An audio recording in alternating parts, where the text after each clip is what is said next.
हरियाणा विधानसभा चुनावों का रण दिलचस्प होता जा रहा है। हरियाणा चुनावों के लिए कांग्रेस ने बगावत के डर से आखिरी वक्त पर उम्मीदवारों के नाम की घोषणा की है। पार्टी ने उम्मीदवारों की आखिरी सूची बुधवार को जारी की। इसको लेकर भी काफी मायने निकाले गए। नामांकन से ठीक एक दिन पहले हरियाणा में कांग्रेस और आम आदमी पार्टी का गठबंधन नहीं हो पाया, लेकिन पार्टी ने एक सीट उम्मीदवार के नाम का ऐलान एक सीट पर नहीं किया है। आपको बता दें, कांग्रेस ने आखिर में एक सीट सीपीआईएम के लिए यानी वाम दल के लिए एक सीट छोड़ी है।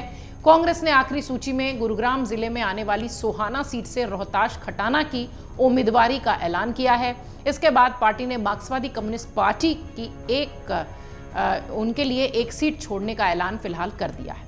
आपको बता दें, हरियाणा में कांग्रेस ने अंतिम वक्त पर गठबंधन होने के बाद सीपीआई के कामरेड ओम प्रकाश को उम्मीदवार घोषित किया है। ओम प्रकाश यहां पर कांग्रेस और सीपीआई के संयुक्त प्रत्याशी के तौर पर चुनाव लड़ेंगे।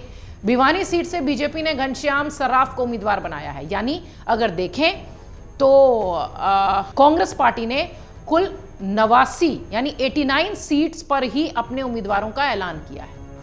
घनश्याम सर्राफ की बात करें तो 2009 से लगातार वो जीतते आ रहे हैं। पिछले चुनाव में जेजेपी के उम्मीदवार शिवशंकर भारद्वाज को उन्होंने शिकस्त दी थी।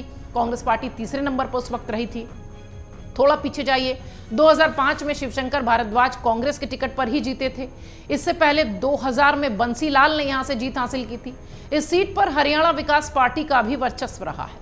माना यह जा रहा है कि कांग्रेस ने हरियाणा विधानसभा चुनावों के लिए प्रत्याशियों के ऐलान में बीजेपी की बगावत से सबक लिया है। कांग्रेस ने पार्टी नेताओं को इधर उधर जा पाने का मौका नहीं दिया।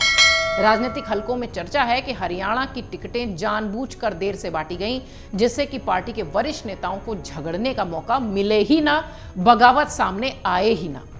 कुछ सीटों पर नेता निर्दलीय उतर गए हैं। ऐसे में पार्टी आने वाले दिनों में उनको मनाने की रणनीति पर भी काम कर सकती है। हरियाणा चुनावों के लिए कांग्रेस की आम आदमी पार्टी से गठबंधन पर बातचीत हुई थी। आप के अधिक सीटें मांगने की वजह से गठबंधन नहीं हो पाया और 89 सीट पर 89 सीटों पर अकेले कांग्रेस लड़ रही है। सोशल इंजीनियरिंग का दावा करते हुए, खासतौर से अगर इनकी लिस्ट देखी जाए तो सोशल इंजीनियरिंग का खूब ख्याल रखा गया है, जाटों का खूब ख्याल रखा गया है। कांग्रेस ने हरियाणा विधानसभा चुनाव में जाटों पर खास फोकस किया है, दाव खेला है। पार्टी ने गैर जाटों का भी ख्याल रखा है अपनी लिस्ट में, लेकिन जाटों का ज्यादा। हरियाणा का चुनाव अगर देखा जाए तो जाट और नॉन जाट के बीच ही, जाट और गैर जाट के बीच ही हमेशा से देखा गया है। पार्टी ने चुनावी मैदान में 35 जाट कैंडिडेट्स उतारे हैं। दूसरे नंबर पर कांग्रेस ने ओबीसी को महत्व दिया है। 20 सीटों पर कांग्रेस ने ओबीसी उम्मीदवार उतारे हैं। इसके अलावा पार्टी ने अन्य जातियों पर भी पूरा भरोसा जताया है। वहीं कांग्रेस ने 17 सीटों पर अनुसूचित जाति के उम्मीदवारों को टिकट दिया है। इन सब के अलावा पार्टी ने 5 मुसलमानों को भी चुनावी मैदान में उतारा है। इतना ही नहीं, पार्टी ने पंजाबियों का भी खास ध्यान रखा है। 6 सीटों पर कांग्रेस ने पंजाबियों को टिकट दिया है। इन सब के अलावा 4 सीटों पर ब्राह्मण, 2 सीटों पर बनिया, 1 सीट पर राजपूत उम्मीदवार उतारे गए हैं। इस तरह से कांग्रेस ने हरियाणा विधानसभा चुनाव में एक सीट को छोड़कर बाकी सीटों पर अकेले ताल ठोकते हुए सोशल इंजीनियरिंग का ध्यान रखा है। विशेष तौर पर अगर देखें तो ये सोशल इंजीनियरिंग उनकी लिस्ट में पहली, दूसरी, तीसरी सभी लिस्ट में नजर आ रही थी। एक सीट सिर्फ उन्होंने वाम दल के लिए छोड़ी है।